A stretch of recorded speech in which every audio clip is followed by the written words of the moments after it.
जब धरती पर अधर्म अपनी सीमा पार करने लगा, जब शक्ति का प्रयोग भक्ति के बिना होने लगा, तब देवताओं ने विष्णु से प्रार्थना की। इस समय अयोध्या नगरी सुख और समृद्धि का प्रतीक थी। राजा दशरथ का राज था, प्रजा खुश थी, लेकिन राजमहल के हृदय में एक शून्य था। राजवंश को आगे बढ़ाने वाला कोई नहीं। इस शून्य को भरने के लिए राजा दशरथ ने पुत्र कामना यज्ञ का आयोजन किया। यज्ञ की अग्नि से दिव्य प्रकाश निकला और देवताओं का वर प्रकट हुआ। देववाणी हुई, इस प्रसाद से तुम्हारे वंश में मर्यादा और धर्म का जन्म होगा। प्रसाद रानी कौशल्या, कैकेयी और सुमित्रा को दिया गया और समय के साथ अयोध्या में दिव्यता का आगमन हुआ। कौशल्या के कक्ष में एक अद्भुत प्रकाश फैला और वहीं जन्म हुआ श्री राम का।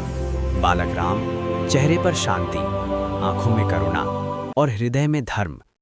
पूरा अयोध्या उत्सव में डूब गया, जैसे स्वयं देवलोक धरती पर उतर आया हो।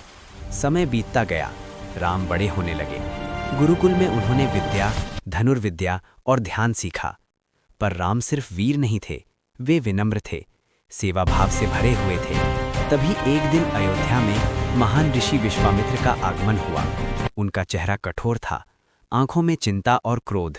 उन्होंने राजा दशरथ से कहा, राक्षस मेरे यज्ञ को नष्ट कर रहे हैं, मुझे राम की आवश्यकता है। राजा दशरथ का हृदय कांप गया।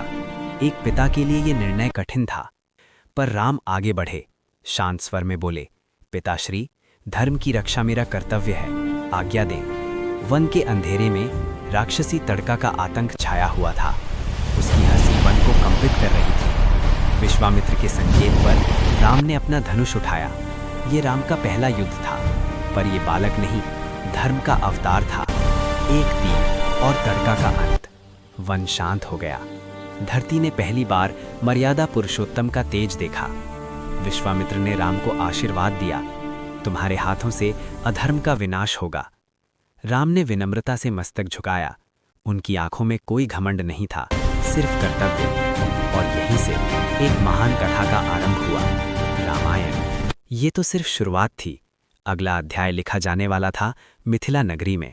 अगर वीडियो पसंद आया हो तो लाइक, शेयर और सब्सक्राइबर करते जाएं और वेट फॉर